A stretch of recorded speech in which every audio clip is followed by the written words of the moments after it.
Muito bem. O que é que haveria, topicamente, fora daquilo que está regulado pela CLT, fora daquilo que foi pensado pelo legislador e que me parece extremamente relevante nesse sentido de nós evoluirmos no nosso patamar civilizatório? Eu só quero me referir a algumas realidades concretas com as quais nós lidamos no nosso dia a dia, com as quais nós não lidávamos há 20 anos, há 30 anos, e que de algum modo justificam a justiça do trabalho, a meu sentir, independentemente de nós cuidarmos, sim, desses outros interesses pecuniários que são absolutamente importantes, são relevantes, porque na realidade de cada trabalhador desse, que eventualmente não tenha assegurado o seu direito a receber a reparação devida pelo seu trabalho, a remuneração devida pelo seu trabalho, aquela pretensão, que é uma pretensão meramente pecuniária, tem uma importância, tem uma relevância extraordinária. Não é disso que eu estou tratando. Eu não estou dizendo que isso tem que ser desprezado, tem que ser desconsiderado. O que eu estou dizendo é que a perspectiva que se abre para o direito e também para o direito do trabalho é muito mais do que assegurar indenizações, é muito mais do que assegurar remunerações, verbas exilitórias, etc. Então, nós temos hoje, temos presente em nossas pautas trabalhistas, essas situações que envolvem, sim, trabalho escravo, trabalho análogo ao de escravo, a moderna escravização, trabalho infantil. Nós temos um flagrante, uma quantidade de atuações, de diligências, né, que implicam a autuação em flagrante de pessoas que estão explorando as piores formas de trabalho infantil, que é preocupante. Nós temos trabalho degradante que tem a ver com o sentido de dignidade humana, que foge um pouco daquilo que foi pensado, foi concebido inicialmente, somente associado ao que implicava um trabalho além do que a necessidade fisiológica permitia. Hoje a gente associa a dignidade humana a outras situações que não necessariamente implicam cansaço, mas um trabalho que não permite que a pessoa se realize inteiramente, se realize pessoalmente, como pessoa, né, como ser humano. Nós temos uma nova visão daquilo que significa a exposição ao risco. Nós enfrentamos ações civis públicas, ações coletivas, em que não se pede simplesmente o pagamento do adicional de periculosidade. Eu não sei se vocês percebem a importância de nós termos esses pleitos em que se pede não simplesmente a reparação pecuniária, mas sim a cessação, às vezes a interdição, às vezes a interrupção de uma atividade empresarial que está pondo em risco, e impondo em risco, além daquilo que se tolera, a integridade física dos trabalhadores. A mesma coisa em relação a ambientes insalubres. Existem situações como essa, que foi agora enfrentada pelo Supremo Tribunal Federal. Há quantos anos, né, desde o início do terceiro milênio, nós temos trabalhadores que estão expostos ao amianto branco, à crisotila, né? Nós temos o banimento do asbesto, da crisotila, em todos os países da União Europeia, inclusive no Canadá, que é o maior produtor do mundo de amianto branco. E no Brasil ainda se tolera hoje a produção e a comercialização do amianto branco. Eu sei que quando você pensa, quando você cogita da possibilidade de você cessar essa atividade econômica, você também está pensando, você está cogitando da possibilidade de fazer cessar uma atividade econômica que gera emprego, que faz circular riqueza, faz circular renda. Mas é preciso que a gente tenha a concepção, tenha em mente, tenha no horizonte a possibilidade de fazer cessar aquele emprego que não condiz com a existência digna do trabalhador, não condiz com o princípio da dignidade da pessoa humana. Nós temos inúmeros casos de assédio moral e nós temos pesquisas. O site vargas.com, há 2 anos mais ou menos, fez publicar no G1, na verdade foi uma pesquisa que o G1 foi buscar e publicou, mostrando que aproximadamente 51% dos trabalhadores brasileiros, entre os pesquisados, vejam que qualquer que seja o universo, nós estamos tratando de um percentual muito elevado, 51% dos trabalhadores reclamavam de assédio moral ou sexual, e apenas 12% deles estavam predispostos a se indispor frente ao seu empregador, com receio, evidentemente, de alguma represália patronal, de se expor frente ao seu empregador, pleiteando a reparação ou pleiteando a cessação dessa conduta que implicava assédio moral. Nós temos a violação de direitos de liberdade em situações que são extremamente delicadas, né? Em que medida nós podemos fazer cessar a liberdade de religião quando, por exemplo, você não tem uma empresa confessional, uma empresa que não funciona em todos os dias da semana, mas há sim o direito de liberdade, o direito de liberdade de religião, liberdade de crença e religião, e a religião professada por aquele trabalhador não permite que ele preste serviço no sábado a partir do crepúsculo, aliás, na sexta a partir do crepúsculo, no sábado, enfim, os adventistas, outros trabalhadores também, que não podem, não prestam serviço, os judeus, né? Não prestam serviço aos sábados. Não é fácil, né? Nós temos que ponderar, nós somos desafiados em processos judiciais a decidir no plano individual, também decidir no plano coletivo. A opinião política, a liberdade sexual, né? Tudo isso cria alguns embaraços. Imagine uma empresa confessional, uma escola, novamente, em que o ensino religioso, de alguma forma, atrita, contrasta com aquilo que implica o comportamento do trabalhador, o comportamento da trabalhadora em desacordo com os preceitos religiosos que ele estaria a pregar. Não é simples, em se tratando de liberdade de opinião, de liberdade sexual também, de liberdade política, né? Liberdade religiosa, você ponderar esses valores. Esses valores não necessariamente têm a ver com uma reparação civil, reparação pecuniária em função de ilícitos que estejam sendo cometidos. Nós vivemos hoje um certo dilema que tem a ver com o fato de que na doutrina trabalhista como um todo, nós vemos uma reação enérgica àquelas correntes doutrinárias tradicionais que diziam sobre o direito de propriedade ser fundamento do poder empregatício, do poder de comando. E, ao mesmo tempo, nós temos uma jurisprudência que se sedimenta, inclusive, no âmbito do Tribunal Superior do Trabalho, dizendo que o direito de propriedade pode permitir que haja a visualização de pertences do trabalhador, a revista de pertences, a revista de bolsas, etc. Essa jurisprudência que se consolida e se consolida com base na defesa, na proteção do direito de propriedade. Se nós formos ver o que acontece na generalidade dos casos, nós vamos ser, sim, sempre provocados a respeito de trabalhadores que querem, quando menos, ter o mesmo tratamento que é dispensado aos clientes da empresa, aos clientes da loja, por exemplo. E nós temos aí um interesse coletivo, um interesse que não necessariamente tem a ver com expressão pecuniária, com monetização do direito. Nós temos situações que dizem respeito à remuneração, a tempo de trabalho, mas não necessariamente para se converter em perdas e danos.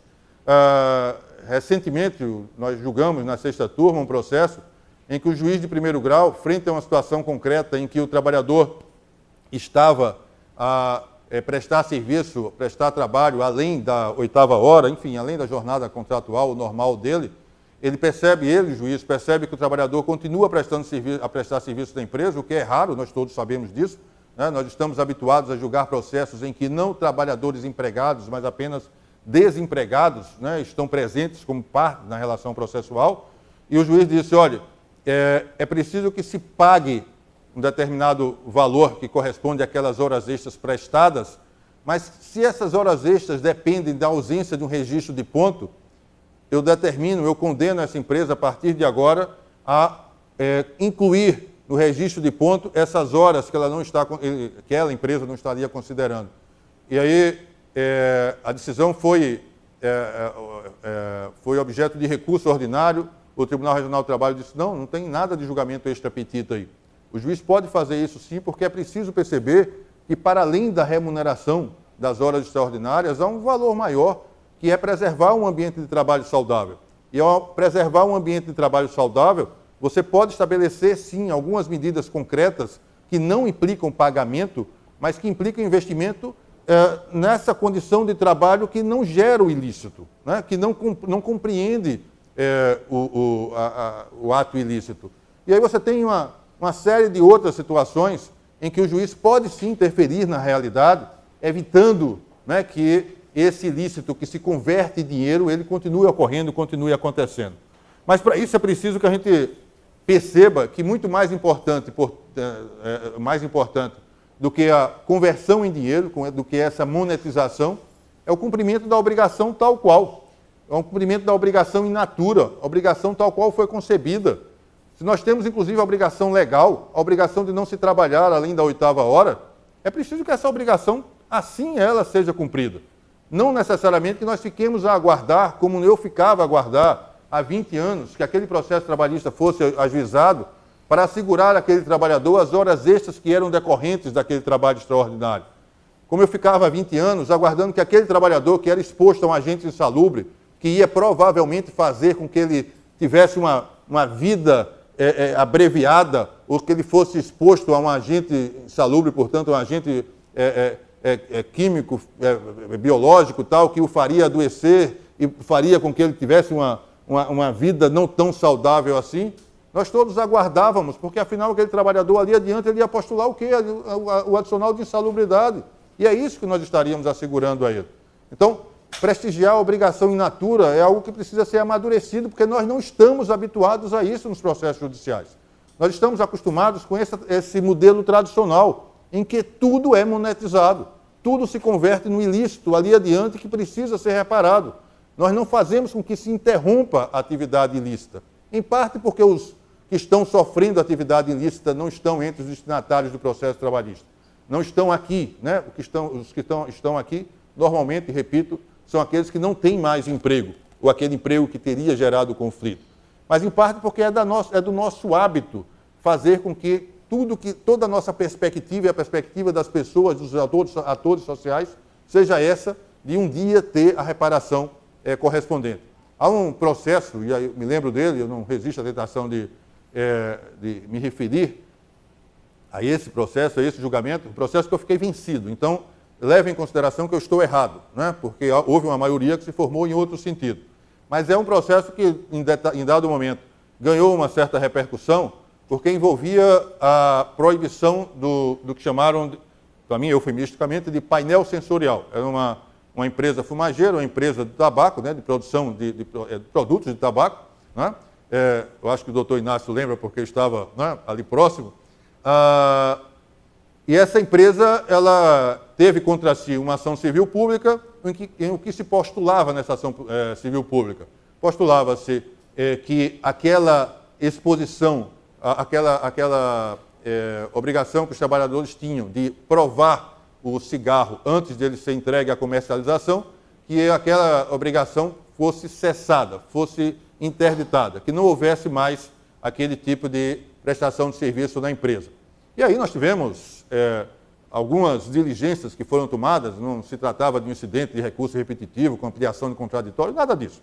Era um julgamento comum, mas algumas providências foram tomadas. Eu próprio busquei informações, e aí o Instituto Brasileiro lá de Cardiologia disse, olha, o que vier dos fumantes, né, dos que têm essa dependência, não pode ser considerado, porque os dependentes não têm condição de deliberar sobre a sua própria vontade. Isso causou uma celeuma na hora que eu li no julgamento, porque é um documento, estava nos autos, e ao ler, houve um colega que era fumante que se sentiu ofendido. Né? O que é que Augusto César está dizendo? Ele está dizendo que eu não tenho condição de julgar esse processo porque eu sou dependente, eu sou fumante. Eu digo, não, não é isso que eu estou dizendo. Eu estou dizendo que a solução que nós dermos tem que levar em consideração que a manifestação desse trabalhador fumante, ela precisa ser relativizada. E por que era importante, era relevante eu dizer isso? Porque antes de iniciar-se a sessão, eu recebi o Sindicato dos Trabalhadores na empresa. O Sindicato dos Trabalhadores, o advogado do sindicato me dizia, a preocupação do sindicato, né, desde a semana passada, quando ele foi alertado para isso, é que se não houver cigarro com aroma e gosto que sejam competitivos, o que nós vamos ter é a concorrência do cigarro do Paraguai. É por isso que nós queremos manter essa prestação de serviço tal qual, né, teria sido contratada. Nós tínhamos e temos uma lei antifumo, uma lei que proíbe o consumo do cigarro em ambientes fechados, mesmo que haja exaustor nesse ambiente. Muito bem. O que foi postulado pelo Ministério Público? Que fosse interditada essa atividade e que houvesse o pagamento por danos morais coletivos em razão dos vários trabalhadores que, exercendo essa atividade, teriam adoecido. O que foi que se decidiu? Decidiu-se, decisão da SDI1, da subseção 1 de dissídios individuais, que o dano moral coletivo deveria mesmo ser assegurado. Em R$1 milhão, a empresa deveria pagar essa indenização de R$1 milhão. Mas que não havia lei proibindo que aquela atividade econômica de fabricação de produtos do tabaco incluísse a exposição àquele painel sensorial. Em outras palavras, havia algo que fazia mal àquelas pessoas e aquelas pessoas estavam adoecendo e morrendo. Mas como não havia lei dizendo que essa atividade tinha que cessar, essa atividade deveria continuar existindo. Agora, pelo mal que ela já tinha provocado, haveria de ser pago deveriam ser pagos R$1 milhão, e depois disso, tantos valores quantos compensassem outros adoecimentos e mortes que eventualmente se gerassem ali. O que é que me parece claro aí? Eu fui acusado de ativismo judicial nessa época. E, honestamente, até hoje eu fico sem compreender. Eu posso ter julgado errado. Agora, ativismo judicial, eu que queria cumprir uma lei nacional, uma lei antifumo que proibia aquele trabalho em ambiente fechado. Não, mas a lei não disse que no ambiente de trabalho a lei tem que ser cumprida. Mas a lei precisa dizer que no ambiente de trabalho há necessidade, né, de se evitar, de se impedir, né, o consumo do cigarro. Não me parece que o ambiente de trabalho tenha que ser discriminado por ser ambiente de trabalho, né? Aquela figura, né, do Fernando Valdez e outros tantos que dizem que o trabalhador, quando ingressa na empresa, né, e usa o seu fardamento, não se desveste da outra condição que tem, da condição natural, imanente que tem, que é a condição de ser humano, da pessoa que tem, que é titular, né, de todos os direitos humanos em todas as suas dimensões, enfim. Não é? Aquela decisão, para mim, é uma decisão emblemática, porque diz muito, com todo respeito, né, com todas as vênias, sobre essa nossa cultura que é de prestigiar a concepção que prevaleceu entre nós durante tantos e tantos e tantos anos e que vem de lá da Antiguidade Romana. Né? Vem daquele tempo em que se dizia que a vontade era intangível, que ninguém poderia obrigar alguém a fazer alguma coisa, porque o lógico era a conversão em perdas e danos, né, daquilo que alguém não quisesse propriamente fazer. Isso está presente em nossos processos judiciais. Isso não interessa a boa parte da advocacia. Eu digo isso a congressos que envolvem advogados, porque isso não tem expressão pecuniária. Quando você tem R$1 milhão de dano moral coletivo, você tem honorários que podem ser programados, honorários que podem ser calculados. Mas quando você tem a proibição de que aquele tipo de atividade continue ocorrendo, você não tem a expressão pecuniária, a expressão econômica. Não há atração para esse tipo de causa. Essa causa tem que ser empolgada, essa causa tem que ser manejada pelo Ministério Público, pelos seres coletivos, pelos sindicatos mesmo. Então, é um outro mundo que se abre. É um mundo que se abre em que o trabalho não é custo simplesmente. O trabalho, a proteção, a prevenção e aquilo que no direito ambiental se percebe como precaução, na dúvida, na incerteza, é preciso proteger. É preciso intervir. Né? O ser humano não pode ser exposto ao risco, ele não é cobaia de atividade, de experimento algum. Então, na dúvida, protege-se o trabalhador. Então, essa perspectiva ambiental, essa perspectiva ecológica, ela precisa estar presente nos nossos processos, ela precisa ser prestigiada. Então, me parece que essa tutela, esse tipo de tutela que prestigia a obrigação de natura, ela foi simplesmente esquecida pelo legislador, sim, o de 1943. É lógico que ele não pensava nisso. Mas é curioso notar que o legislador de 2017 também não olhou, também não percebeu. Porque não está presente nas suas preocupações essa de proteger o trabalhador no tocante a esses valores que são imanentes à condição humana. O que se modificou na CLT, pela Lei 13.467, respeitosamente, foi apenas aquilo que significa expressão pecuniária de direitos trabalhistas. Nada que diga respeito a esses valores, a esses princípios que estão presentes no direito civil, porque o direito civil evoluiu nesse sentido. E que estão presentes, me parece, claramente, no processo civil que instrumentaliza a realização, a concretização desses direitos, né, desses direitos extrapatrimoniais. Mas é preciso também que a gente tenha em mente aquilo que seriam as normas de textura aberta. Né? Quando eu me refiro às normas de textura aberta, eu estou usando uma linguagem que eu sei que é de fácil compreensão, mas que às vezes causa uma linguagem que causa um desconforto enorme, né? Em alguns colegiados, enfim, no meu próprio, né? Em dado momento se diz, mas esse princípio da dignidade da pessoa humana serve para tudo. E parece que a jurisprudência ajuda, né? Porque cuida, às vezes, de rinha de galo e de animais e tal, e envolve lá o princípio da dignidade da pessoa humana, como se fosse uma contribuição para que esse tipo de discurso, né, pudesse ganhar vez, ganhar curso, etc. Não é?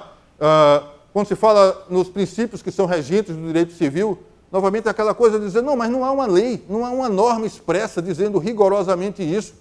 A Lei 13.467, ao mesmo tempo, me perdoem, novamente, ao mesmo tempo em que ela avança para referir aspectos da realidade que ela resolve não regular, mas mudar.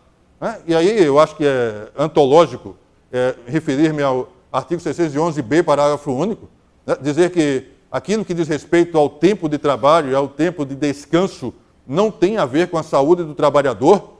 Eu fiquei com receio de o legislador também revogar a terceira lei de Newton, né? Revogar a lei da gravidade, porque não está ao alcance dele, não está sob seu domínio. Se o trabalhador está consumindo, 58% dos trabalhadores rodoviários estão consumindo cocaína, são flagrados em condição de overdose de cocaína, porque estão obrigados a trabalhar 12, 13, 16 horas por dia. Dizer que isso não faz mal à saúde do trabalhador, será que aquilo que foi percebido lá no início do século XX, primeira convenção da OIT, tratava de limitação de jornada de trabalho? O problema ali era fisiológico. Hoje a gente tem a limitação da jornada de trabalho para dizer é preciso que esse trabalhador tenha condição, tenha tempo para exercer outros direitos fundamentais, para exercer outros direitos humanos de todas as dimensões. Mas naquele tempo que se preocupava, e é só ler a Hero Novaro, né? Não é justo nem humano que se exija do homem tanto trabalho a ponto de se fazer por excesso de fadiga, que ele embruteça seu corpo, né? Enfraqueça seu espírito, enfim. Era a preocupação da época, final do século XIX, início do século XX, estávamos todos errados. Será que trabalho demais não adoece? Será que tudo que a gente vê em processo judicial está errado? É possível o legislador afirmar que a partir de agora o tempo excessivo de trabalho, o tempo menor de intervalo não fazem mal à saúde? Então, uma preocupação dessa natureza nos deixa preocupados. Né? Por que nos deixa preocupados? Porque, na verdade, aquilo que é básico na tentativa de estabelecer um melhor nível civilizatório, uma condição melhor, né, para todos nós, um ambiente de trabalho saudável, ecologicamente equilibrado, parece desfazer-se, né, em cinzas, porque, afinal, tudo se incinera como se a realidade fosse outra, né? Enfim, como se pudesse haver esse tipo de intervenção.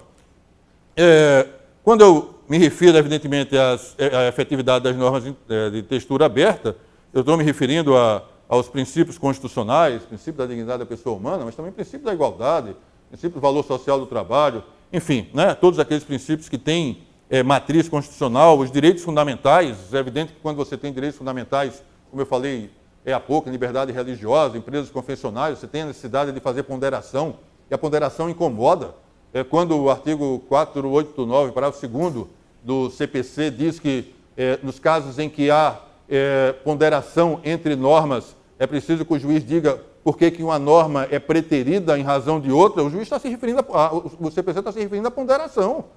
E eu vi um colega, né, um colega que eu sempre imaginei como um colega preparado, assim eu tinha, ele está no outro ramo do Poder Judiciário, mas é alguém que se destacou, e aí, em dado momento, ouvindo, né, ele e eu, uma palestra excelente de um dos processualistas que teriam contribuído para a elaboração do CPC, ele disse, mas o que é isso? O artigo 489, parágrafo 2º, trouxe um absurdo, e eu fiquei pensando comigo, eu discordo de alguns tópicos, né, de alguns dispositivos do Código de Processo Civil, mas nisso há uma evolução extraordinária, dizer, olha, se você está aplicando uma norma de textura aberta, um conceito indeterminado, uma cláusula aberta do direito civil, é preciso que você diga porque não aplica a outra, porque afinal você tem uma discricionariedade maior, você, juiz, tem uma discricionariedade maior nesse caso, do que naqueles outros em que você aplica simplesmente uma regra que é descritiva de conduta, a sanção correspondente. O nosso trabalho é fácil, é um silogismo perfeito. Aqui não. Aqui você está tratando de normas que não dizem rigorosamente, não se referem rigorosamente a um comportamento, né? A algo que seja ilícito enquanto prática de uma determinada pessoa, enquanto conduta de uma determinada pessoa, e que comporte a sanção correspondente. E nós temos a preeminência dessas relações como relações existenciais, relações coexistenciais. Né? Essa tentativa de superar a compreensão que temos apenas sob o ponto de vista patrimonial, sob o ponto de vista das relações econômicas, que é tão presente, tão marcante no direito civil, no direito comum, de uma forma geral, também no direito do trabalho.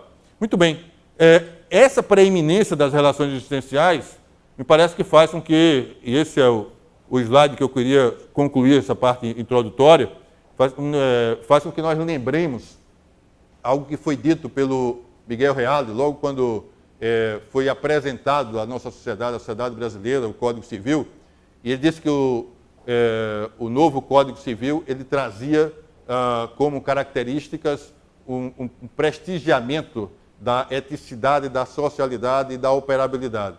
Algo que parece óbvio para muitos de nós, a mim pelo menos parece evidente, precisa ser revisitado, precisa ser dito novamente, porque parece que nós estamos voltando a um tempo em que apenas as obrigações que têm expressão econômica interessam à atividade jurisdicional.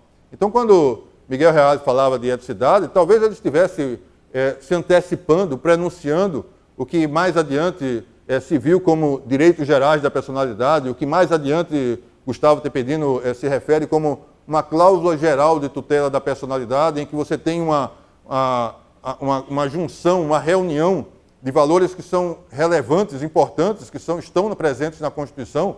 Né? O Tepedino se refere ao princípio da dignidade da pessoa humana, se refere ao propósito de erradicação da pobreza, o princípio da isonomia, para dizer essa combinação é uma combinação explosiva. Isso faz com que a condição humana esteja na centralidade do nosso sistema. Nada pode acontecer sem que nós prestigiemos o homem, o ser humano, o trabalhador. Nada pode ser interpretado ou pode ser aplicado sem que tenhamos em conta essa perspectiva. Então, quando se fala em socialidade, se fala no sentido da solidariedade, né? Ainda há pouco o Tribunal Superior do Trabalho decidiu sobre aquela matéria que diz respeito à possibilidade de ser ou não exigida a certidão de antecedentes criminais. É complicado para o leigo você chegar para ele e dizer assim, ô leigo, empresário, você tem a obrigação ou você não pode exigir a certidão de antecedentes criminais, porque, na verdade, você é corresponsável pela socialização dos ex-detentos. Ele vai dizer, mas eu tinha que ser avisado disso na hora que eu constituí a minha empresa. Não é? Eu imaginei que eu fosse exercer atividade econômica, que eu fosse produzir bens ou serviços. Eu não imaginava que eu tivesse a ver com o propósito de socializar pessoas que teriam cometido ilícito e tal. Isso só se justifica nesse princípio, né? Se você levar em consideração esse princípio da solidariedade, que é como diz, né, o Fábio Conder Comparato, o feixe da abóbada, né, da proteção dos direitos humanos. Né? A gente só consegue entender a atual dimensão dos direitos humanos quando a gente leva em consideração a função social da empresa, a socialidade que também implica aquilo que, em alguns momentos das regras de direito material, e eu posso citar aqui o que está presente num projeto de lei que está modificando a lei dos motoristas, a lei 13.103, uma preocupação grande de responsabilizar os chamados stakeholders. O que é isso? Né? São aqueles entes, aquelas pessoas que de alguma forma contribuem para o ilícito trabalhista, e é fácil a gente perceber isso no setor do transporte rodoviário de cargas, porque se aquele trabalhador está no tempo de espera de 2 dias, 3 dias, 4 dias, talvez isso não tenha a ver com a transportadora, com a empregadora dele. Tem a ver com o expedidor, a empresa que está expedindo, a empresa que está recebendo, o ógimo, a alfândega, né, que está segurando esse trabalhador por tempo excessivo. Nós precisamos de uma lei específica que diga que esse ente precisa ser responsabilizado? Talvez não. Talvez isso tenha a ver simplesmente com esse princípio, esse propósito de socialidade. E o que mais nos interessa, a meu ver, que é a operabilidade. Reale dizia que haveria necessidade de operabilidade, por quê? Porque ele não queria ter construído, ter colaborado na construção de um Código Civil que fosse uma lei que não pegasse. E como ele precisava de uma lei que pegasse, ele precisava se sentir responsável por uma lei que pegasse, ele precisava rechear essa lei de conceitos indeterminados, de cláusulas abertas. E por isso o nosso Código Civil tem tantas referências a princípios, como, sobretudo, a gente pode se referir ao função social do contrato, a função social da propriedade. Não é simplesmente o contrato que está sendo assegurado, não é simplesmente a propriedade que está sendo assegurada, mas é mais do que isso. O que se justifica no direito de propriedade é que ela tenha função social. O que se justifica no contrato é que ele tenha função social. É que ele possa, de alguma forma, contribuir para que, por exemplo, aquele entorno da empresa se beneficie da atividade econômica que ali está se realizando. E não é simples, repito, dizer a esse empresário que ele tem essa responsabilidade social, quando tudo que ele está preocupado, e é compreensível que ele pense assim, em obtenção de lucro para satisfazer, para atender aquela expectativa justa que ele criou ao instituir uma empresa. Então é uma mudança nas perspectivas do direito civil que não estavam presentes, não estava presente naquele direito tradicional com que nós nos habituamos. O direito ao contrato deixa de ser um negócio abstrato, como dizia Clovis Bevilacqua, não é? Não interessa saber quais foram os motivos do contrato, interessa saber qual é o conteúdo desse contrato, quais as cláusulas desse contrato. E aí o novo Código Civil diz, não, se houver cláusula ilícita, sobretudo bilateral, ela anula o contrato. O contrato, o direito civil, não pode ser utilizado para fins ilícitos, ainda que isso sequer seja aparente. Isso significa uma mudança, sim, expressiva.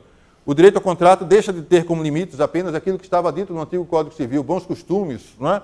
Ordem pública e tal. Agora não, agora base na boa-fé objetiva. É preciso que as pessoas sejam honestas ao contratarem e ao executarem o contrato. E, finalmente, aquilo que estava presente no antigo 461, 640 do Código de Processo Civil, todas as obrigações de fazer poderiam ser convertidas em pecúnia. Isso desaparece a partir do momento, sobretudo a partir de 2002, 2003, quando o antigo CPC tem modificado o artigo 641 e diz, não, a partir de agora o que prevalece é tutela específica. Isso muda, e muda no varejo também. Não é? É no nosso processo do dia a dia que isso pode significar uma mudança bem expressiva. Não é? Primeiro que a relação entre processo e tempo se modifica na medida em que você pode fazer prestigiar a prevenção, não é? Evitar que aquilo simplesmente se converta em direito de expressão pecuniária. Muda-se aquela tradicional classificação que nós tínhamos e não temos mais há tanto tempo, aquela classificação em que nós dizíamos que as ações eram ações, as tutelas, enfim, eram tutelas declaratórias, né, puramente declaratórias, meramente declaratórias, de natureza constitutiva, de natureza condenatória. Quando Pontes de Miranda, comentando o CPC de 73, imagine, não é? Ele diz, não, mas além dessas três tutelas, que são tutelas tradicionais, você teria também a possibilidade de tutela de natureza mandamental, tutela executiva lato sensu.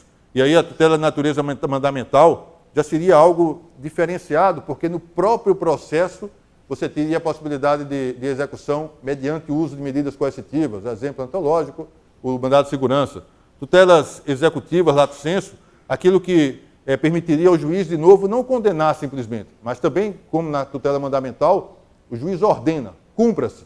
Né? Só que ele não vai usar a tutela ou as medidas coercitivas. Há um certo refinamento, porque ele usa a medida subrogatória. É o oficial de justiça que vai lá, como numa ação de despejo, para fazer cumprir a determinação judicial. Mas é no mesmo processo.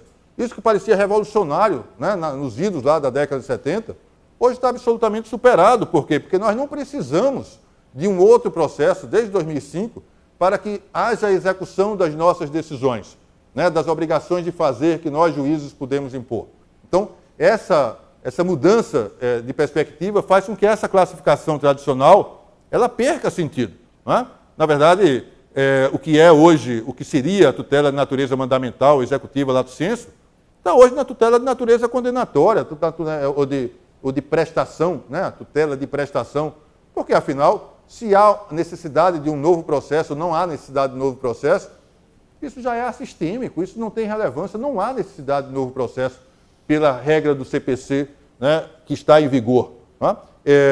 Talvez nós precisemos refinar um pouco no processo trabalhista essa compreensão de imprimir uma certa racionalidade, uma certa celeridade, a partir dessa compreensão de que a dualidade de processos, essa divisão e tal, não seria mais necessária. Mas eu acho que a gente avançou bem em relação a isso.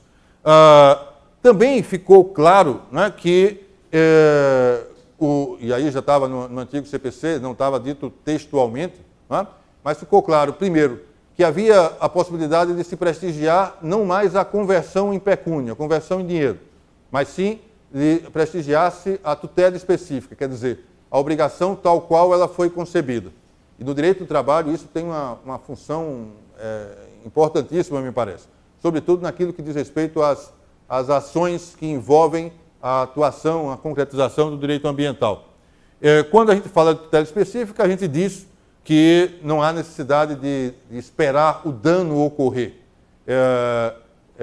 Lógico que isso já estava subentendido no CPC de 73 e agora está mais claro no artigo 497, parágrafo único do CPC de 2015. Né? Ali no final, é irrelevante a demonstração de ocorrência de dano ou de existência de culpa ou dolo, né?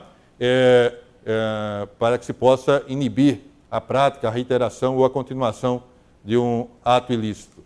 Quando a gente fala de tutela contra o ilícito, é inevitável que a gente associe isso à primazia da tutela específica, e ali apenas alguns exemplos, né, do que pode se apresentar num processo trabalhista como tutela específica. A tutela de remoção do ilícito, quer dizer, a conduta patronal ilícita ela já está ocorrendo e é preciso que ela cesse, é preciso que ela pare, né?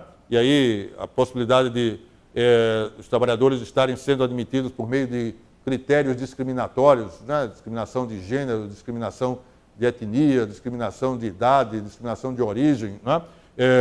A cessação de assédio moral, não esperar que aquilo se transforme em indenização, a cessação de condição insalubre, a cessação de dispensa discriminatória. Se o ilícito não está mais ocorrendo, ou está, e é preciso que cesse essa atividade que não está condizente, né, com os nossos valores, os valores com os quais nós nos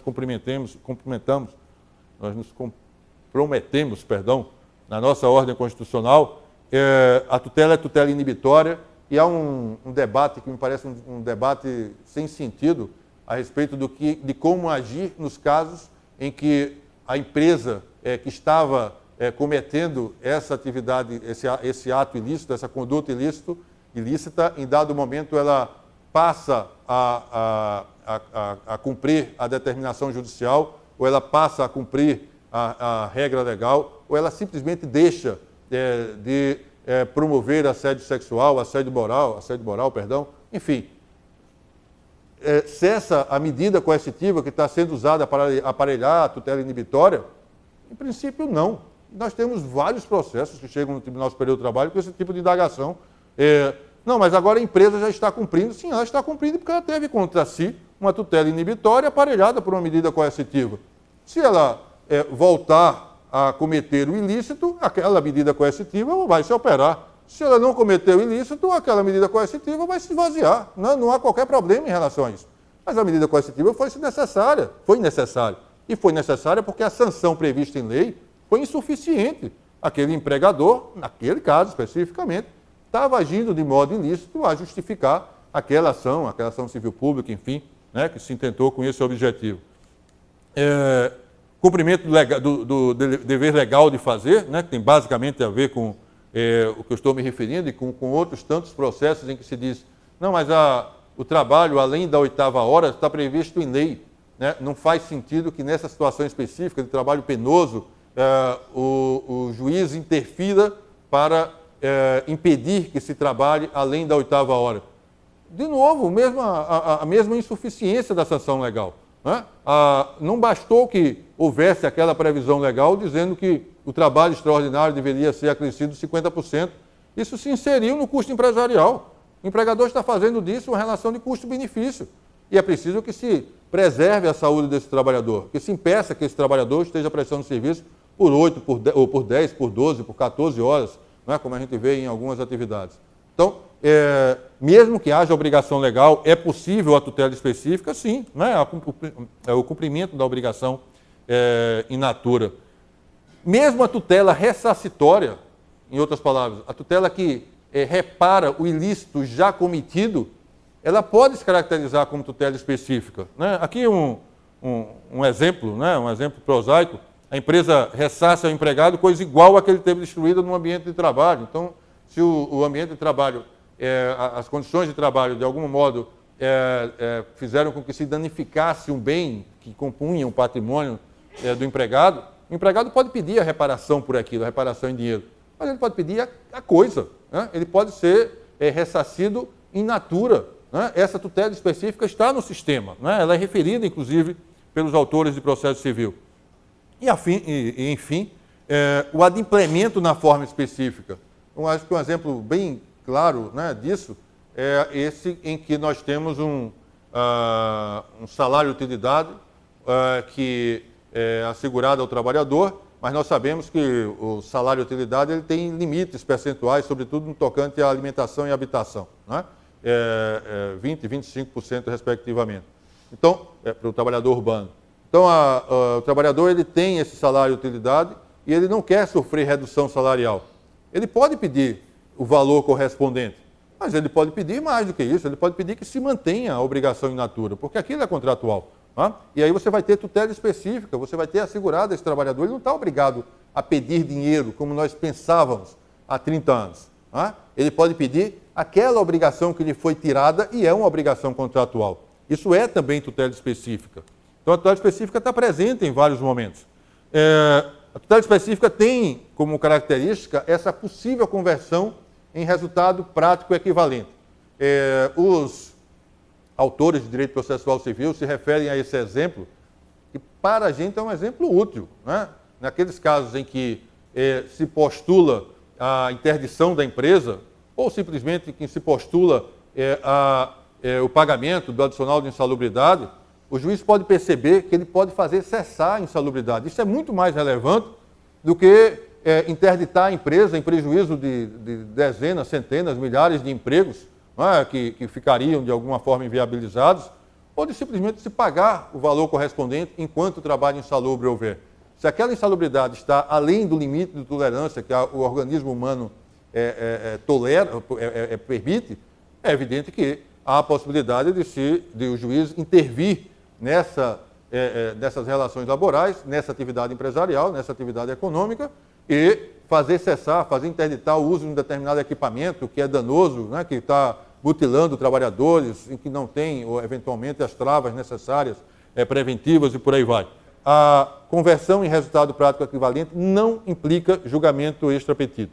Isso, em processos, no ano passado, houve um processo em que o sindicato pedia para participar da convocação de trabalhadores no Porto, né? No Rio Grande do Sul. E o resultado daquele processo foi interessante. Por quê? Porque, em dado momento, o Tribunal Regional do Trabalho da 4ª Região decidiu o seguinte: o sindicato tem sim direito de participar desse processo, né, de escolha dos novos trabalhadores avulsos, tendo em vista que isso está previsto numa norma coletiva de trabalho. Se nós anularmos esse processo seletivo, nós vamos causar um prejuízo enorme para centenas de trabalhadores que foram recrutados por meio desse processo seletivo em que não se observou a participação do sindicato. Qual é o prejuízo que o sindicato está alegando que teria ocorrido? O que ele está alegando é que 96 dos estivadores que estariam sendo preteridos nesse processo seletivo não estariam sendo preteridos, porque já estariam prestando serviço como trabalhadores avulsos, não estariam sendo preteridos se ele tivesse participado do processo seletivo, porque ele teria dado os esclarecimentos necessários. E foi o que o Tribunal Regional do Trabalho da 4ª Região fez, sem que ninguém pedisse. Não, o processo seletivo se mantém, todos os trabalhadores selecionados vão continuar prestando serviço, ninguém deles vai ser prejudicado e vão ser mantidos, enquanto nós estivermos a apreciar essa causa e por não sei quantos anos, vão ser mantidos esses 96 trabalhadores avulsos que teriam sido prejudicados pela ausência do sindicato. É resultado prático equivalente. O Ministério Público veio, ingressou, né, interpôs o recurso de revista. Não, isso é julgamento extrapetita. Na verdade, o que o juiz percebeu, o que o Tribunal Regional do Trabalho percebeu, foi que havia a possibilidade de, por meio de uma tutela combinatória, uma tutela que tinha a ver com a obrigação de fazer ou de não fazer, alcançar aquele mesmo resultado com um prejuízo menor do que o que existiria se tivesse simplesmente assegurado a tutela que foi postulada. Então, um pouco de criatividade na hora de se prestar à atividade jurisdicional. Eu sei que a gente vive sufocado, a gente tem uma carga de trabalho que é desumana, não é? Casa de ferreiro, espeto de pau, nem sempre a gente zela muito pela nossa própria condição humana, né, enquanto trabalhadores, mas se a gente tiver um tempinho, né, para deixar aquele processo hibernando durante a noite, né, enquanto o sono nos alivia o espírito, talvez valha a pena a gente ter essas ideias criativas e estabelecer para esses processos em que se pede tutela específica ou uma tutela meramente condenatória, o resultado prático equivalente. Também é característica da tutela específica o fato de a conversão em dano só ocorrer se for impossível, né? A tutela específica, o resultado prático equivalente, sem prejuízo da multa. A tutela inibitória ou remoção do ilícito, para ela, não se debate a ocorrência de dano, de dolo, de culpa, é característica da tutela específica, aquela conduta empresarial, às vezes sequer ilícita, às vezes é uma conduta danosa, potencialmente danosa, perdão, mas não é sequer uma conduta ilícita, é uma conduta que não é recomendável, tendo em vista a possibilidade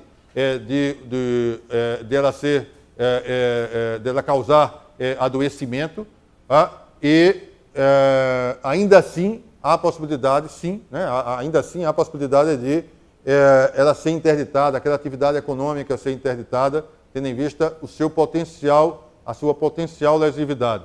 É lógico que nesse caso você não está tratando de dano, porque o dano ainda não ocorreu, as pessoas não adoeceram, né, as pessoas não morreram, né, em razão daquela condição de trabalho, mas você não está cogitando de dolo, você não está cogitando de culpa, mas você está assegurando a tutela específica.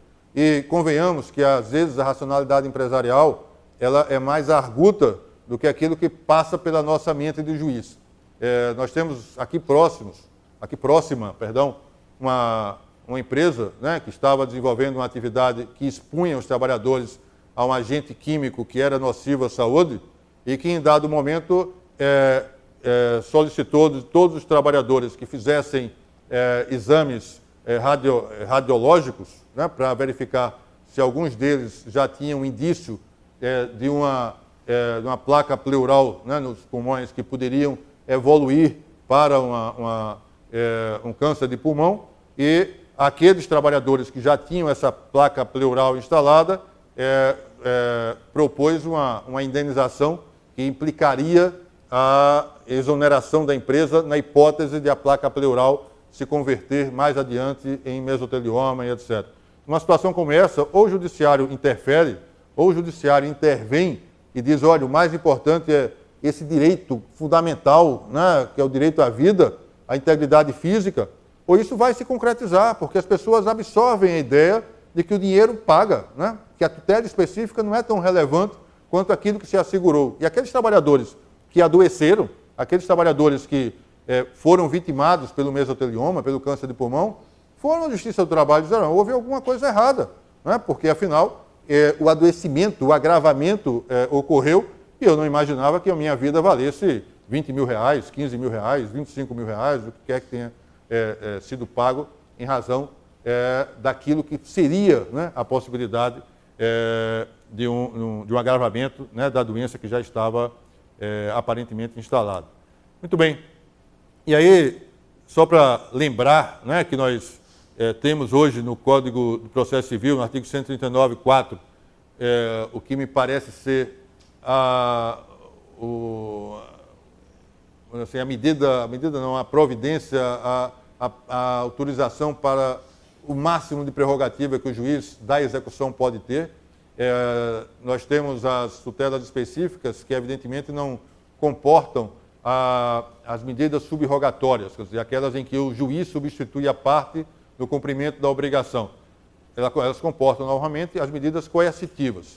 Essas medidas coercitivas, por sua vez, elas sempre foram associadas às obrigações de fazer e apenas de fazer. Hoje, o artigo 139.4, todos nós sabemos, a Instrução Normativa 39 previu isso, né? Se eu posso contar uma confidência aqui, eu peço que vocês guardem absoluto sigilo, né? Todos vocês, né? Como se isso fosse possível. Né? Mas é que, durante a elaboração da Instrução Normativa 39, toda vez em que se dizia assim, olha, isso tem relevância, vamos incluir, eu digo, eu acho que não tem relevância. E aí criava um impasse, porque éramos 9 e só entrava na instrução normativa o que era consenso, era relevante e por isso precisava estar. A uma certa altura, eu disse, Augusto César, por que você está tão insistente em tantos temas que parecem relevantes e você é refratário? Não, não tem relevância. Eu digo, porque enquanto vocês todos não voltarem ao artigo 139.4 para perceber a relevância desse preceito no processo do trabalho, para mim nada mais vai ter relevância. E aí, não, peraí, então vamos voltar, vamos conversar de novo sobre o artigo 139.4. E está aí o artigo 139.4, está referido lá na Instrução Normativa 39, não por mim, né, logicamente, né, mas porque os 8 sábios que estavam, né, comigo, né, e são realmente mais sábios do que eu, não é falsa lisonja, né, perceberam que aquele dispositivo era um dispositivo que não só se aplicava, como precisava ser ressaltado. O juiz, quando decide, quando profere sentença, ali não há um mero rito de passagem. Não é? Ali ele profere uma decisão para ser cumprida, ele não precisa guardar nada. Ele pode determinar, assim, medida coercitiva, mesmo quando se trata de obrigação de pagar. Isso dá uma força à decisão de todos os graus de jurisdição que nós não percebíamos no sistema anterior. Não é? Para as tutelas específicas, sobretudo, porque aí você tem, normalmente, a obrigação de fazer, a obrigação de não fazer, e, nesses casos, essas tutelas, essas medidas indutivas, coercitivas, como o nosso Código de Processo Civil se refere, são absolutamente fundamentais para que essas decisões sejam observadas. É lógico que, de novo, aí alguma criatividade. Às vezes eu percebo um certo exagero, mas eu acho que é preciso avançar, né, naquilo que não significa a fixação de astrentes. Nós estamos acostumados, se há uma obrigação de fazer ou não fazer, nós fixamos astrente. E essa é a medida coercitiva. E antes havia um certo debate, por quê? Porque a Lei 7.347, a Lei da Ação Civil Pública, previa que a astrente, a multa diária, só poderia ser executada depois do trânsito de julgado. Ela ficava correndo, né, ficava sendo computada, mas só era executada no trânsito de julgado. O Superior Tribunal de Justiça disse, não, isso não faz o menor sentido, isso não está de acordo com a nova processualística. Não é? Para você ter efetividade de uma decisão judicial, é preciso que você permita a execução de pronto dessa multa diária, ainda que seja execução provisória. O STJ ficou em dúvida a respeito desse tema e levou para a sessão especial. Nesse meio tempo, vem o Código de Processo Civil e diz, olha, a multa diária astrente só pode ser executada após o trânsito em julgado. Então, hoje, não tem mais como você argumentar. Não é? O que é que acontece? Você pode utilizar outras medidas coercitivas que não se insiram no contexto da racionalidade empresarial como uma relação de custo-benefício.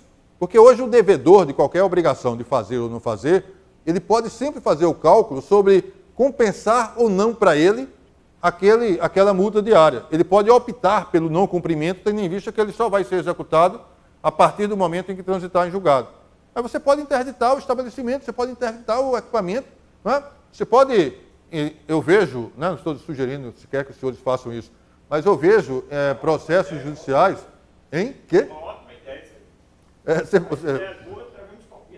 processos judiciais em que... mas a ideia eu ainda vou falar qual é, né?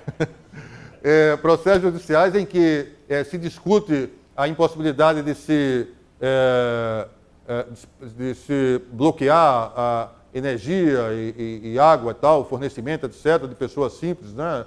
Simples consumidores, e os juízes lá do cível determinam que se interrompa o elevador né, da sede da empresa, a movimentação do elevador da sede da empresa. A empresa tem 7, 8, 9 pavimentos, né, a diretoria fica lá em cima, né, enquanto não se resolveu o problema daquele trabalhador e tal. O que é que tem a ver? O que é que tem a ver suspender o uso de passaportes, né, que impeçam a pessoa de viajar para o exterior com aquela obrigação de fazer ou de não fazer? Talvez não tenha a ver, mas talvez tenha. E é possível que nós estabeleçamos esses vínculos para evitar que, sem abuso, né? Por que sem abuso? Porque eu também já vi o juiz determinar que as agências do Banco Bradesco, num determinado estado do país, sejam geridas, enquanto não se cumprir a obrigação de fazer, pelo presidente do Sindicato dos Bancários. Acho que é uma coisa meio chacota isso, né? Não dá, você tem que preservar a atividade empresarial. Você tem que preservar a empresa, que ela significa muito mais do que a tentativa de obtenção de lucro, que por si já é legítima, né? Ela significa geração de renda, ela significa geração de emprego, geração de riqueza, circulação de riqueza, tem função social naquele entorno social, enfim, né? naquele meio em que ela está inserida. Não é o caso de cometer essas travessuras, né? Mas é possível a gente ter alguma, né, análise criativa do que pode ser, do que pode não acontecer, como medida coercitiva de induzimento para que o próprio devedor cumpra a sua obrigação e atenda, portanto, aquela tutela específica.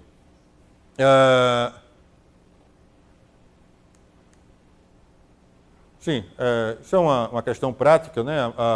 Quando a tutela é negativa, no sentido de não fazer, é sempre conveniente que se estabeleça um valor fixo. Quando a tutela é positiva, no sentido de fazer, que se estabeleça uma multa diária, umas 30 e tal, porque o tempo vai passar e vai fazer com que aquele devedor trabalhista, no nosso caso, se sinta induzido a cumprir a obrigação.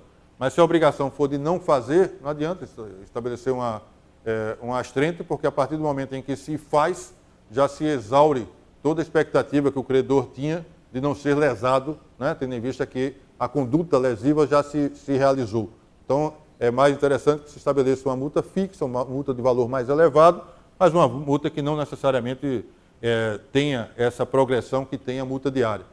Também aqui para nós, eu não sei o que é que os senhores acham sobre isso, mas eu não sou simpático a algo que eu tenho visto na Justiça Comum, de os juízes fixarem multas diárias até um certo tempo, né? Então, multa diária durante um mês. E depois desse mês? Não, depois desse mês a obrigação não vai ser cumprida, mas a multa não vai correr mais, porque senão nós corremos o risco de termos uma multa que vá a um valor muito elevado e tal, e que torne inviável a realização da empresa. Mas essa é uma opção do empresário, é uma opção do devedor. Eu não tenho que me imiscuir nesse processo. Se ele resolve deliberadamente não cumprir a obrigação que lhe cabe durante 1, 2, 3, 4, 10 meses, esse é o custo com que ele está arcando conscientemente. Não sou eu que vou, como juiz, dizer, não, até agora tudo bem, a partir de agora você pode descumprir, não é? Porque a tutela específica não estará mais devidamente aparelhada. A tutela específica pode ser antecipada, não é?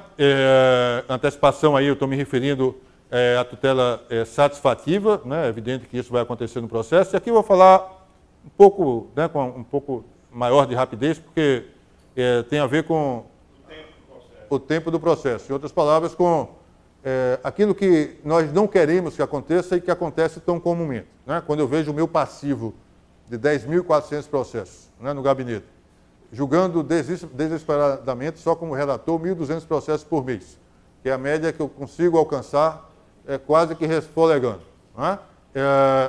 E quase que enxugando o gelo, porque muitos processos vão chegando e enfim, né? Não se resolve aquela expectativa que se tem de um julgamento que atenda à necessidade de uma satisfação da pretensão num tempo razoável. É lógico que se pode dizer assim, não, mas é porque o sistema está funcionando mal e o tempo é excessivo. Sim, o tempo é excessivo mesmo, né? O sistema precisa ser aprimorado, refinado, claro que precisa. E nós estávamos tentando fazer isso, é bom que se diga, né, no parêntese, né? Nós estávamos tentando fazer migrar do Código de Processo Civil aquelas regras que têm a ver com o sistema de precedentes que permitiriam que os tribunais regionais nas suas regiões jurisdicionais, resolvessem, uniformizassem a jurisprudência, não transferindo essa responsabilidade para o TST, sobretudo em relação à jurisprudência, à uniformização da jurisprudência internamente. Não é? E os senhores provavelmente devem ter visto que a Lei 13.467, de algum modo, contaminou essa preocupação, que demandou uma atuação, muito músculo, muito esforço por parte dos regionais, vários regionais. Eu tenho a impressão de que isso mesmo aconteceu aqui na 21ª região, mas vários regionais editaram súmulas, né, decisões prevalecentes e tal, que fixariam uma regra a partir dali, uma regra que passaria a ser cumprida no âmbito daquele regional. Né? Não havia necessidade de subir de novo para o TST, porque o que interessava era a jurisprudência no regional, e não de uma turma do regional. E aí, de repente, os parágrafos que dizem respeito a essa transferência para os regionais foram revogados e trocados por um princípio da transcendência que vai permitir, como eu dizia hoje pela manhã, que eu, monocraticamente e, a meu ver, autoritariamente, num agravo de instrumento corresponde a 2/3 dos processos que nós temos, dos recursos que nós temos chegando no Tribunal Superior do Trabalho, num agravo de instrumento eu decida monocraticamente e de modo irrecorrível que eu não vou conhecer daquele recurso de revista, daquele agravo de instrumento, portanto, do recurso de revista, porque, afinal, não tem transcendência econômica. Se isso tiver a ver com a realidade do processo trabalhista, tudo que eu sempre concebi a respeito do processo trabalhista estava errado. Porque esse trabalhador ele vai ser discriminado num primeiro momento, quando ele vai ter uma reparação menor, em razão do seu salário ser menor, então ele já sofre uma discriminação em razão de ser pobre, e no segundo momento eu vou discriminá-lo novamente, para dizer que os recursos que forem interpostos pelos colegas dele, que ganham mais do que ele, vão ser apreciados, porque tem transcendência econômica. Mas aquele recurso dele, porque ele tem um salário pequeno, porque ele é pobre, ele não é pobre na forma da lei, não é? Ele é pobre, esse recurso eu não vou apreciar, porque não tem transcendência econômica. Quer dizer, a troca que nós fizemos, ou que o legislador fez por meio da Lei 13.467, é algo que a mim, pelo menos, preocupa muito, porque eu acho que nós não estamos trazendo para o processo, sobretudo para o sistema recursal, a racionalidade que nós queríamos testar por meio da aplicação do sistema de precedente do Estado de decisos. Mas, enfim, o tempo no processo é absolutamente fundamental. Nós sabemos que precisamos de tempo para julgar. Não é o princípio da celeridade, o princípio da duração razoável do processo não pode ser absoluto. Não é? Existem causas que demandam raciocínio, existem causas que demandam ponderação, existem causas que demandam investigação, né? Uma certa maturação daquilo que vai ser decidido. Então, o tempo do processo é absolutamente indispensável. E, ao mesmo tempo, a gente precisa de alguns mecanismos que façam com que se inverta essa lógica perversa, segundo a qual o tempo no processo é algo que aproveita somente ao devedor. Tá? É algo que necessariamente prejudica o credor. Eu acho que há uma mudança bem interessante quando o Código de Processo Civil estabelece essas novas regras da tutela provisória. Né? Nós sabemos que a mudança de 2005 foi a de sincretismo, para que nós tivéssemos um processo de conhecimento e execução só. Em 2015, nós juntamos a esse processo de conhecimento e de execução também um processo que vai envolver as tutelas provisórias, aí compreendidas não só a tutela cautelar, mas também aquilo que a gente vinha chamando de tutela de antecipação de tutela, né, que a lei chama de tutela antecipada. As tutelas definitiva e provisória, elas continuam presentes, e a tutela definitiva pode ser cautelar, satisfativa, a tutela provisória pode ser cautelar, satisfativa. No caso da cautelar, você tem o caráter instrumental, o caráter acessório, a preservação do direito afirmado. No caso da tutela satisfativa, como nós todos sabemos, a certificação e a efetivação do direito, né, perseguido, do bem da vida perseguido, cuja tutela é perseguida. Na tutela definitiva, nós temos cognição exauriente, coisa julgada. No caso da tutela provisória, eu vou ser um pouco breve aqui, porque são conceitos, são compreensões que eu estou seguro que os senhores têm. Qualquer coisa, nós podemos debater na sequência. A tutela provisória não assegura o bem da vida, mas previne, né, ou antecipa os efeitos da tutela definitiva, a cognição é sumária, mas, apesar disso, pode gerar não apenas preclusão, no caso da tutela cautelar, mas pode justificar a estabilização, no caso da tutela antecipada, que é algo que está criando celeumas, né, um debate aceso entre os processualistas e entre nós, magistrados, né, a respeito da medida que possamos dar a essa estabilização da tutela satisfativa. A tutela satisfativa foi denominada pelo nosso legislador de tutela antecipada, né? O legislador fez aquela distinção entre tutela antecedente e antecipada, não foi muito amigo, né, da nossa... não estabeleceu uma gramática que permitisse a gente falar com mais fluidez, podia ter se referido à tutela antecipada como tutela satisfativa, para que nós não tivéssemos que raciocinar ou distinguir tutela antecedente como antecipação de medida da tutela antecipada como tutela satisfativa, mas enfim, a tutela cautelar continua se dirigindo... A tutela de evidência também, para complicar mais um pouco também esse conceito, né? A tutela de evidência fazendo antinomia com a tutela de urgência, né?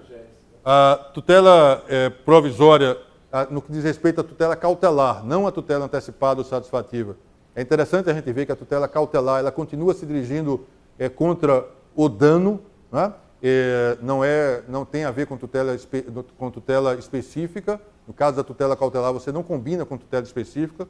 A tutela cautelar tem a ver com aquela situação em que a perspectiva de dano existe e ela pressupõe não a evidência, a tutela cautelar pressupõe urgência, a situação de urgência, né? Isso é fácil de você extrair das regras do processo civil.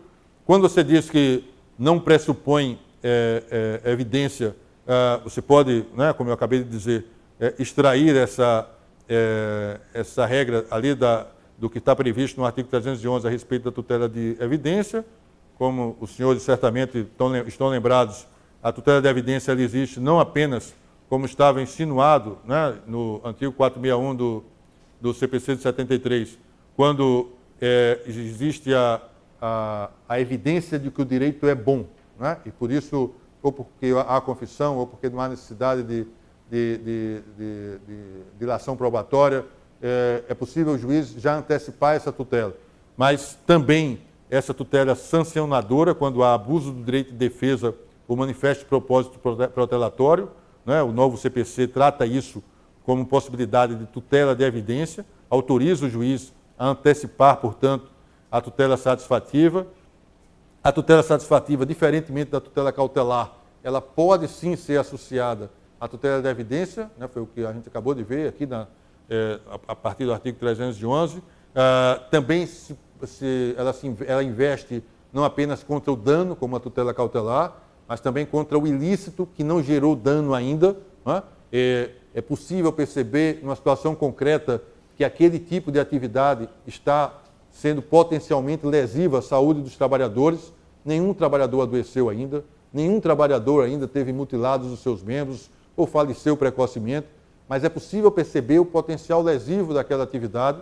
Você só tem ilícito, você não tem dano ainda, e aí você tem abertura para uma tutela específica, você tem abertura para uma tutela antecipada, mas você não tem abertura para uma tutela cautelar, no sentido de interditar simplesmente o estabelecimento, porque isso é tutela específica. Né? Enfim, são conceitos que vão se misturando um pouco, mas que podem ser explorados e podem ser compreendidos em certa medida. A tutela provisória pode ser tutela de urgência ou tutela de evidência, né? Isso está dito no nosso Código de Processo Civil, mas é interessante a gente observar que o CPC criou esse refinamento. A tutela de evidência ela não pode ser objeto de tutela antecedente, né? Tutela antecedente aqui, não no sentido de tutela antecipada, né? É evidente que a tutela de evidência pode gerar a tutela específica e pode haver antecipação de tutela, mas ela não pode se valer do que está regrado aqui no artigo 300, no que está regrado, né, no dispositivo que trata da tutela antecedente, como medida que se antepõe, que se toma antes do processo ter a sua instauração normal, né? Aquele procedimento que permite a parte ingressar com a ação, com a descrição sumária da sua postulação, e já aí o juiz antecipar essa tutela satisfativa, essa tutela cautelar. No caso de se tratar, quando se trata de tutela de evidência, o juiz não pode fazer isso, ele precisa aguardar a petição inicial exauriente, e a partir da petição inicial exauriente é que ele pode conceder a tutela de evidência. Isso não é desmentido por esse parágrafo único aqui do artigo 311, né, nas hipóteses do inciso 2 e 3, o que nos interessa especialmente aqui é o inciso 2, né, quando a tutela de evidência tem a ver com a evidência de que o direito existe, nessa hipótese o juiz poderá decidir liminarmente, mas ele decide liminarmente não se valendo da tutela antecedente, né, daquele procedimento especial previsto para que se inicie o processo antes de se deduzir inteiramente a petição inicial, já com a postulação da tutela antecipada ou da tutela cautelar. Né? Isso ele não pode fazer. Ele não pode ser usado esse procedimento. Mas ele pode decidir liminarmente. O juiz, ou a parte ingressou, deduziu a sua pretensão por inteiro, observou todos os requisitos da petição inicial. E aí o juiz, nesse processo, que não vai usar do rito da tutela antecedente, o juiz, nesse processo, pode conceder liminarmente aquela tutela, em se tratando de tutela de evidência. Aqui é só o dispositivo que trata do rito da tutela antecedente, o artigo 303, e ainda, né, explorando as mudanças, como eu estou me referindo ali, há uma posição de uma parte significativa dos processualistas civis, né, do direito civil, do direito processual civil, perdão, no sentido de que a tutela provisória de urgência cautelar antecipada, satisfativa, não importa, não pode ser concedida de ofício. Eu me valho aqui um pouco do raciocínio que foi levado a efeito, a consideração pelo Marinoni, porque eu acho que é uma explicação razoável, né? A de que não pode ser concedida de ofício, não apenas porque ela tem que ser requerida ao juízo da causa, né? Mas também porque a parte responde pelo prejuízo que a efetivação da tutela de urgência causar à parte adversa. Eu tenho dúvidas sobre isso se aplicar ou não ao processo do trabalho. Ainda mais até o dia 11 de novembro, em que o impulso oficial, a execução de ofício é uma realidade entre nós, e uma realidade, a meu ver, benfazeja, né, porque faz com que o nosso processo trabalhista tenha o andamento adequado. Agora, a não se permitir que haja a concessão de ofício dessa tutela de urgência, da tutela provisória, enfim, me parece que a justificativa seria essa mesma a de que a parte responde pelo dano que ela eventualmente causar se for concedida a tutela no tocante à outra parte, né? A obrigação foi imposta à outra parte. E aí, por que eu me refiro ao Marinoni? Acho que o Marinoni, de um tempo para cá, começou a dizer algumas coisas que têm incomodado, pelo menos a mim, né? Mas eu relevo essa parte, né? Não sei se os senhores sabem a que eu estou me referindo, mas eu relevo essa parte para entender que a construção teórica dele é uma construção que parece adequada. Então, aliás, isso não é surpreendente, né? É um professor de direito processual, um doutrinador que a meu ver, merece consideração, respeito, admiração. Muito bem. Sim, o que é que ele diz na sequência? Apesar de não poder ser concedida de ofício, o princípio da cooperação pode ser adotado de modo a que o juiz perceba a conveniência dessa tutela provisória ser concedida e, não obstante ela não tenha sido postulada, o juiz consulta a parte. Ele não concede de ofício, mas ele consulta a parte para que a parte diga se quer ou não a concessão daquela tutela provisória. Se a parte quiser a tutela provisória, ela está arcando com a eventual responsabilidade de ressarcir pelos prejuízos que essa tutela provisória causar. Mas que isso fique ao alvitre da parte após, eventualmente, a consulta por parte do juiz, né? Nesse sentido de partes e juiz colaborarem para que nós tenhamos um processo judicial adequado, etc. Bom, aqui na sequência, né, o que a gente tem são os dois ritos, tanto da tutela antecipada, como tutela antecedente, como também da tutela cautelar. Eu vou só passar aqui esse rito rapidinho, né, porque de repente isso pode gerar, quem sabe até, algo que eu precise aprimorar nessa minha compreensão do que seria o rito da tutela antecedente. No caso da tutela antecipada ou satisfativa, há a propositura da ação, a petição inicial limita-se ao requerimento da tutela antecipada e a indicação do pedido de tutela final, com exposição da lida, enfim, né, a regra do artigo 303 do Código de Processo Civil.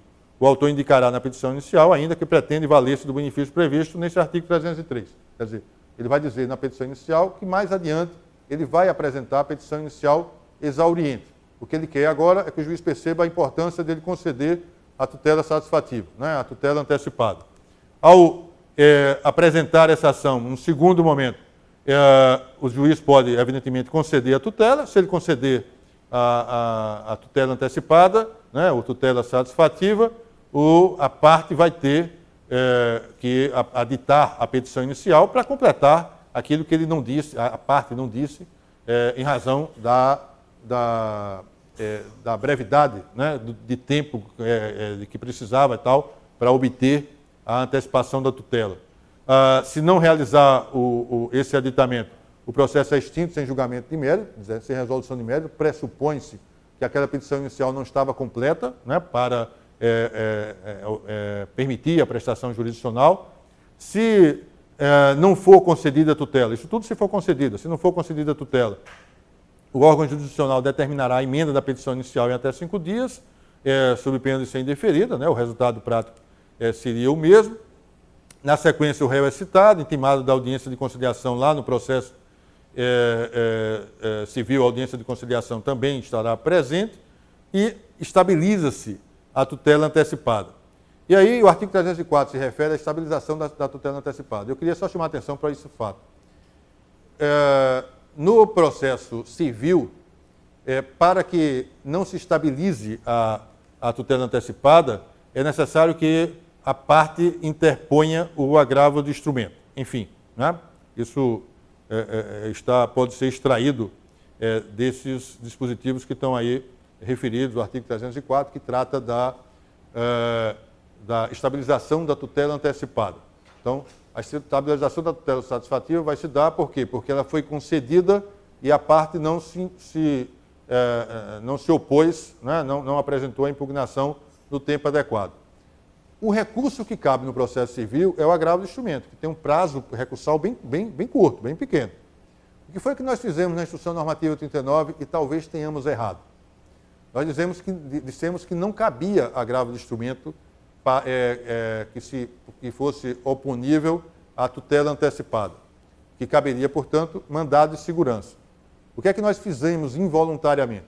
Nós geramos 2 efeitos involuntários. O primeiro é que quando você tem um mandado de segurança, em algumas cortes judiciais, inclusive no Tribunal Superior do Trabalho, você vai ter uma tramitação, um caminho diferente daquele caminho que vai ter o processo individual, em que a pretensão deduzida, a pretensão principal, vai ser apreciada. Então, você vai ter um mandado de segurança, por exemplo, julgado pela SDI 2 e a pretensão principal tramitando por aqui, pela SDI 1. 2 órgãos jurisdicionais fracionários julgando aquela mesma causa, um no tocante à possibilidade de se estabilizar aquela tutela antecipada e outro julgando a própria tutela satisfativa, né, como causa final, etc.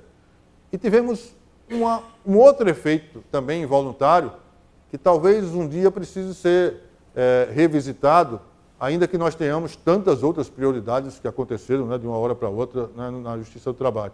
Mas esse efeito involuntário é o fato de que nós dilatamos excessivamente o prazo para a estabilização da tutela, né? Se o prazo é do agravo de instrumento, o prazo é curto. Mas se você tem a necessidade de impetração de mandado de segurança, nós demos para essa possibilidade de não se estabilizar a tutela antecipada um prazo de 120 dias, um prazo muito mais longo, né, do que aquele que está previsto lá no processo civil.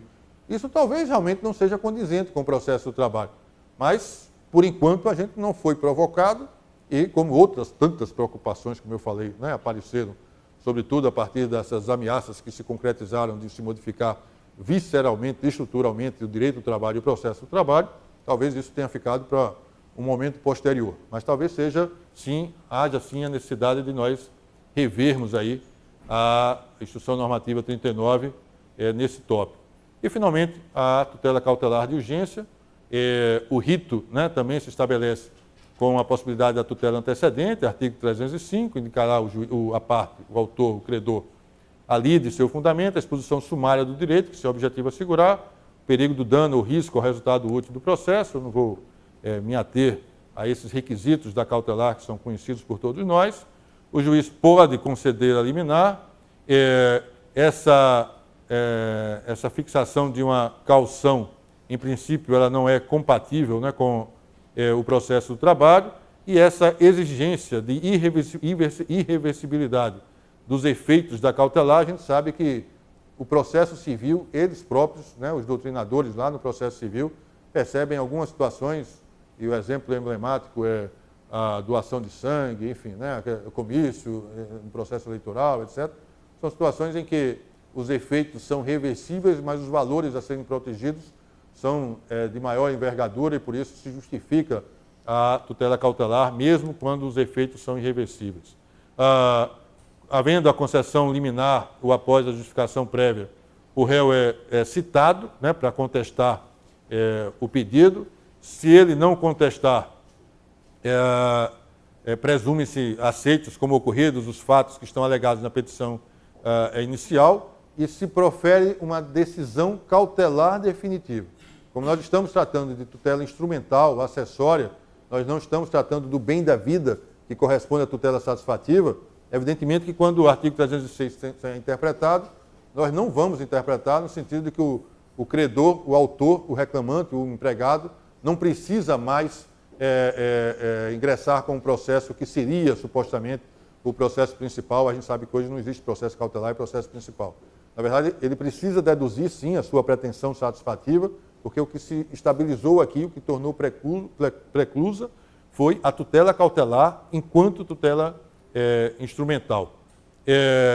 Efetivada a tutela cautelar, por liminar ou não, o pedido principal tem que ser formulado, né, no prazo de 30 dias.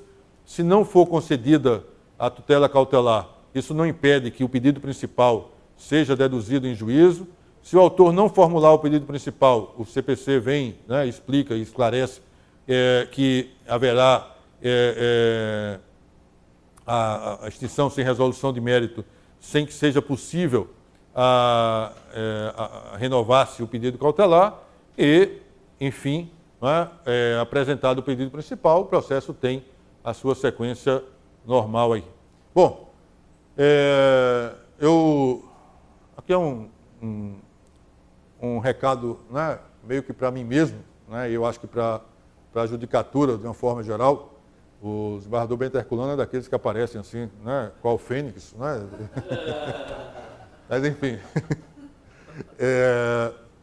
acho que a gente às vezes fica cuidando de outros interesses, a gente é provocado a respeito de um novo regramento, quando, na verdade, essas regras que dizem respeito à priorização da tutela específica, quando migram para o processo de trabalho, trazem um ganho para as nossas relações, né, não só a nossa atividade jurisdicional, como as relações sociais de que nós cuidamos na atividade jurisdicional, provavelmente, seguramente, um ganho muito maior do que aquilo que se perde com essas novas regras de direito material, que a mim, pelo menos, incomodam muito pela percepção que tenho, pela impressão que tenho de que nós estaríamos retornando a uma realidade que é presente no século XIX, em que a maior parte das condições de trabalho era relegada à autonomia individual, à autonomia contratual. Isso é extremamente grave, é estrutural mesmo, né, essa mudança no direito do trabalho, no processo do trabalho, mas se pelo menos se preservar a priorização, esse privilégio que no Regramento Processual Civil tem, a tutela específica, essa nossa intervenção judicial ela pode ser extremamente proveitosa e isso, de algum modo, né, foi preservado porque não foi sequer percebido pelo reformador de 2017. Então, talvez a nossa felicidade, né, esteja apenas onde a pomos e nós aqui, por equívoco, nem sempre a pomos onde nós rigorosamente estamos. Eu acho que o Vicente Carvalho tem razão quando disse isso. Muito obrigado aqui pela paciência de vocês, era basicamente isso que eu queria falar.